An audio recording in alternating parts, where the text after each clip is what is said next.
Hi and hello everyone. This is Beslin from Beslin Math Easy channel. Welcome to all எல்லாரும் எப்படிமா இருக்கீங்க? Okay, நம்ம some பார்க்கறதுக்கு முன்னாடி நம்மளோட சேனலை சப்ஸ்கிரைப் பண்ணாதவங்க கண்டிப்பாக சப்ஸ்கிரைப் பண்ணுங்கள். உங்கள் ஃப்ரெண்ட்ஸ்க்கும் இன்ஃபார்ம் பண்ணுங்கள். இன்றைக்கி 9ஆம் வகுப்பு கணிதம் பயிற்சி 1.6 எக்ஸசைஸ் 1.6ல் செகண்ட் சம் பார்க்கலாம். என்ன கொடுத்துருக்காங்க? அனைத்து கணம் கொடுத்துருக்காங்க. U universal set is equal to என்ன கொடுத்துருக்காங்க? X such that X belongs to N. என்ன தெரியும் நமக்கு? இயல் எண்கள், நேச்சுரல் நம்பர்ஸ். எதுலேருந்து ஸ்டார்ட் ஆகும்? 1லேருந்து ஸ்டார்ட் ஆகும். ஓகே, அப்போ 1லேருந்து ஸ்டார்ட் ஆகுது அப்படின்னா என்ன கண்டிஷன் லிமிட்ஸ் கொடுத்துருக்காங்க? X less than or equal to 10. அப்படி இருக்கும்போது என்ன ஆகக்கூடாது? இந்த 10 விட அதிகமாக போகக்கூடாது. 10ம் உண்டு. ஏன்னா இங்கே என்ன கொடுத்துருக்காங்க? ஈக்குவல் சைன் கொடுத்துருக்காங்க. லெஸ் தென் அப்படின்னா 10 விட கம்மியாக, ரைட்டா? ஆனால் ஈக்குவல் கொடுத்தனால கண்டிப்பாக இந்த 10ஐயும் சேர்த்துக்கணும். அப்போ 10 வரைக்கும். இப்போ எக்ஸ் எதை பிலாங் பண்ணியிருக்கு? இயல் எண்களை பிலாங் பண்ணியிருக்கு. இயல் எண் எதுலேருந்து ஆரம்பிக்கும்? 1லேருந்து. அப்படி 1லேருந்து ஆரம்பித்தாலும் எது வரைக்கும் தான் இருக்கணும்? 10 மட்டும்தான். அப்போ 1லேருந்து 10 தான் இருக்கும். அனைத்து கணத்தோட மதிப்பு என்னென்ன உறுப்புகள் வரும் பாருங்கள், 1லேருந்து 10க்குள்ளே தான் இருக்கும். புரியுதாம்மா? நெக்ஸ்ட் கணம் ஏ கொடுத்துருக்காங்க. Set of 2, 3, 4, 8, 10. B next set B கொடுத்துருக்காங்க. கணம் பியோட மதிப்பு 1, 2, 5, 8, 10 கொடுத்துட்டு எனில் A number of A union B is equal to number of A plus number of B minus number of A intersection B என்பதை சரிபார்க்க. அதனால் வெரிஃபை பண்ண சொல்லியிருக்காங்க. இது வந்து கரெக்டாக இல்லையா அப்படின்னு. இப்போ நமக்கு என்னென்ன கொடுத்துருக்காங்க? அனைத்து கணம் கொடுத்துருக்காங்க. கணம் ஏ கொடுத்த உறுப்புகள் இருக்குது, கணம் பியும் அதோட உறுப்புகளும் இருக்குது. இப்போ நம்ம என்ன பண்ணணும்? கிவன் என்னென்ன கொடுத்துருக்காங்களோ அதை ஃபஸ்ட்டு எடுத்து எழுதிக்கலாமா நம்ம? ஓகே, நம்ம ஃபஸ்ட் ஸ்டெப் பார்த்தோமா? கணம் யூ அனைத்து கணத்தில் எது வரும்? 1லேருந்து உறுப்புகள் 10க்குள்ளே தான் வரும். அப்போ எப்படி எழுதலாம்? செட்டில் 1, 2, 3, 4, 5, 6, 7, 8, 9, 10. ஏன் எக்ஸ் வந்து எதை பிலாங் பண்ணியிருக்கு? என்ன பிலாங் பண்ணியிருக்கு? என்ன அப்படின்னா நமக்கு என்ன தெரியும்? இயல் எண்கள்னு தெரியும்.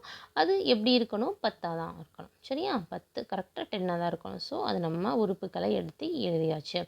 கணம் ஏ என்ன கொடுத்துருக்காங்க? எடுத்து எழுதிக்கலாம். கணம் பி கொடுத்துருக்காங்க, நம்ம எடுத்து எழுதியாச்சு. நெக்ஸ்ட்டு இப்போ என்ன பண்ணணும்? நமக்கு ஏ இருக்குது. ஏ அப்படின்னா என்ன? ஏன்றது ஒரு கணம், அதில் வந்து செட் ஆஃப் எலமெண்ட்ஸ் இருக்குது, அதாவது சில உறுப்புகள் இருக்குது. என் ஆஃப் ஏ அப்படின்னா நல்லா ஞாபகம் வச்சுக்கோங்க. என் ஆஃப் அப்படின்னா நம்பர் ஆஃப். கண்டிப்பாக இந்த கணம் ஏல இருக்கக்கூடிய உறுப்புகளை எண்ணி எழுதணும், கவுண்ட் பண்ணணும். அதாவது 1, 2, 3, 4, 5. அப்போ மொத்தம் எத்தனை உறுப்புகள் இருக்குது? 5. அப்போ ஏ அப்படின்னா ஒரு செட்டு, அதில் எலமெண்ட்ஸ் இருக்குதுன்னு அர்த்தம். என் ஆஃப் ஏ அப்படின்னா அந்த செட்டில் இருக்கக்கூடிய ஒவ்வொரு உறுப்பையும் எண்ணி எழுதணும். சரியா? அப்போ கணம் பி என்னென்ன இருக்குது? ஆக்சுவலாக செட்டில் 1, 2, 5, 8, 10. இது வந்து செட் பியில் இருக்கக்கூடிய செட் ஆஃப் எலமெண்ட்ஸ் இல்லையா? கணம் பியில் இருக்கக்கூடிய அந்த கணத்தில் இருக்கக்கூடிய உறுப்புகள். இந்த உறுப்புகள் எத்தனை இருக்குன்னு எண்ணி எழுதுறது தான் என் ஆஃப் பி. அப்போ என்னன்னால என்ன அர்த்தம்? Number of counting. அப்போ 1, 2, 3, 4, 5. ஸோ எழுதியாச்சு. ஓகேவா? இப்போ என்ன பண்ணணும்? நமக்கு வேணும் அப்படின்னா ஏ யூனியன் பி. ஏன்னா என்ன கொஸ்டினில் ஏ யூனியன் பி வேணும். நம்பர் ஆஃப் ஏ கண்டுபிடிச்சிட்டோம், நம்பர் ஆஃப் பி கண்டுபிடிச்சாச்சு. இப்போ என்ன வேணும் நமக்கு? ஏ யூனியன் பி வேணும். ஏ வெட்டு பியும் கண்டுபிடிக்கணும். சரியா? கண்டுபிடிச்சிடலாம்ல, ஏன்னா கணம் ஏபிலாம் இருக்குது. இப்போ ஏ சேர்ப்பு பி. அப்போ ஏ சேர்ப்பு பின்னா ஏவோட மதிப்பு வந்து என்ன? எலமெண்ட்ஸ் உறுப்புகள் என்னென்ன? 2, 3, 4, 8, 10 எடுத்து எழுதி சேர்ப்பு. அதே மாதிரி கணம் பியில் உள்ள உறுப்புகள் என்னென்ன நமக்கு? 1, 2, 5, 8, 10. சரி, அப்போ ஏ யூனியன் பின்னு சொன்னால் நமக்கு என்ன தெரியும்? 2 கணத்தில் இருக்கக்கூடிய, அதாவது கணம் ஏலையும் கணம் பிலையும் இருக்கக்கூடிய உறுப்புகள் 2ஐயும் சேர்த்து எழுதணும். ரிப்பீட் ஆகக்கூடிய எலமெண்ட்ஸ் மட்டும் எழுதக்கூடாது. அப்போ பார்த்தா என்னென்ன வரும் நமக்கு? ஆக்சுவலாக எப்பவுமே நான் சொல்லியிருக்கேன், ஃபஸ்ட்டு செட்டில் இருக்கக்கூடிய எலமெண்ட்ஸை அப்படியே நம்ம எடுத்து எழுதிக்கலாம். அப்போ அப்படி எழுதுனா என்ன வரும்? 2, 3, 4, 8, 10. இப்போது செட் பியில் இருக்கக்கூடிய எலமெண்ட்ஸை எழுதணும். பட் கம்பேர் பண்ணிக்கலாம், ஏன்னா ரிப்பீட்டடாக இருந்தால் ரைட் பண்ணக்கூடாது. 1 ரைட் பண்ணல, எழுதியாச்சு. 2 ஆல்ரெடி நம்ம ரைட் பண்ணியிருக்கோம், எழுத தேவையில்லை. 5 இல்லை, ஸோ எழுதிக்கலாம். 8ம் 10ம் ஏற்கனவே எழுதிட்டோம், ஸோ மறுபடியும் எழுதக்கூடாது. இப்போ என்ன நெக்ஸ்ட் நம்ம கண்டுபிடிக்கணும்? n of A union B. இப்போ n ஆஃப் ஏ யூனியன் பினா இந்த ஏ யூனியன் பிங்கிற செட் இருக்கக்கூடிய எலமெண்ட்ஸ் எல்லாம் எண்ணி எழுதணும். 1 2 3 4 5 6 7 மொத்தம் எத்தனை எலமெண்ட்ஸ் இருக்குது? 7 எலமெண்ட்ஸ் இருக்குது. நெக்ஸ்ட் என்ன கண்டுபிடிக்கணும்? ஏ வெட்டு பி வேணும் இல்லையா? ஏன்னா A union B okay, N of A N of B கண்டுபிடிச்சாச்சு. ஏ வெட்டு பி வேணும். இப்போ ஏ வெட்டு பினா என்ன நமக்கு தெரியும்? செட் ஏலையும் செட் பியில் இருக்கக்கூடிய பொதுவான உறுப்புக்கள். கணம் ஏல இருக்கக்கூடிய உறுப்புக்கள் எடுத்து எழுதிக்கலாம். வெட்டு கணம் பியில் இருக்கக்கூடிய உறுப்புகளையும் எடுத்து எழுதியிருக்கேன். இப்போ என்ன பண்ணணும்? நம்ம இந்த 2 செட்லேயுமே காமனாக பொதுவாக என்ன உறுப்பு இருக்கோ அதை மட்டும்தான் நம்ம எடுத்து எழுதணும். இது ஃபுல்லான கணம் ஏ, இது எல்லாம் கணம் பி. இந்த 2 செட்லேயும் பொதுவாக என்ன இருக்குது? இங்கேயும் 2 இருக்குது, இங்கேயும் 2 இருக்குது, எழுதிக்கலாம். 3 இருக்கா? இல்லை. 4 இருக்கா? இல்லை. 8 இருக்கா? இருக்குது, இங்கேயும் இருக்குது, இங்கேயும் இருக்குது. நெக்ஸ்ட்டு 10 இருக்கா? இங்கேயும் இருக்குது, இங்கேயும் இருக்குது, ஸோ எடுத்து எழுதிக்கலாம். இப்போ நெக்ஸ்ட் என்ன நம்ம கண்டுபிடிக்கணும்?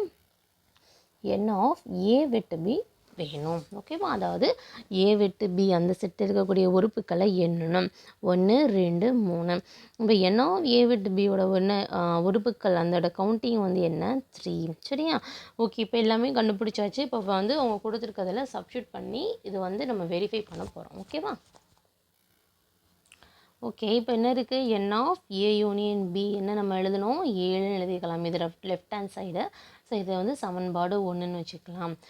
ரைட் ஹேண்ட் சைடு என்னென்ன இருந்துச்சு? n of A plus n of B minus n of A விட்டு பி. n ஆஃப் ஏவோட மதிப்பு என்ன வந்தது? 5ன்னு கிடச்சிது. n ஆஃப் பியோட மதிப்பு அதே மாதிரி 5ன்னு கிடச்சிது. மைனஸ் n ஆஃப் ஏ விட்டு பி. ஸோ இதோட மதிப்பு என்ன கிடச்சிது? 3 நமக்கு கிடச்சிது. இப்போ ஆட் பண்ணால் 5 5 ஆட் பண்ணால் என்ன கிடைக்கும்? 10. 10லேருந்து 3 சப்ராக்ட் பண்ணால் 7. இது என்ன பண்ணிக்கலாம்? சமன்பாடு 2 ரைட் ஆன்சர். அப்போ பாருங்கள், ரெண்டுமே எப்படி இருக்குது? ஈக்குவலாக இருக்கா? இங்கே 1ம் 7 தான், சமன்பாடு 2லையும் 7 தான் கிடச்சிருக்கு. ஸோ ரெண்டும் எப்படி இருக்குது? ஈக்குவலாக இருக்குது. அப்போ equation 1 and 2 from equation 1 and 2 1 மற்றும் 2லிருந்து எப்படி எழுதலாம்? n of a union b is equal to n of a plus n of b minus n of a விட்டு b. அவங்க கொஸ்டினில் கொடுத்தாங்கல்ல, அப்படியே எடுத்து எழுதுங்க என்பது சரிபார்க்கப்பட்டது. Hence it's verified. ஓகேவா? கண்டிப்பாக நம்மளோட சேனல் சப்ஸ்கிரைப் பண்ணாதவங்க சப்ஸ்கிரைப் பண்ணுங்கள். ஏதாவது டவுட்ஸ் இருந்ததுன்னா கண்டிப்பாக கமெண்ட் பண்ணுங்கள், லைக் பண்ணுங்கள், ஷேர் பண்ணுங்கள். Okay, thank you.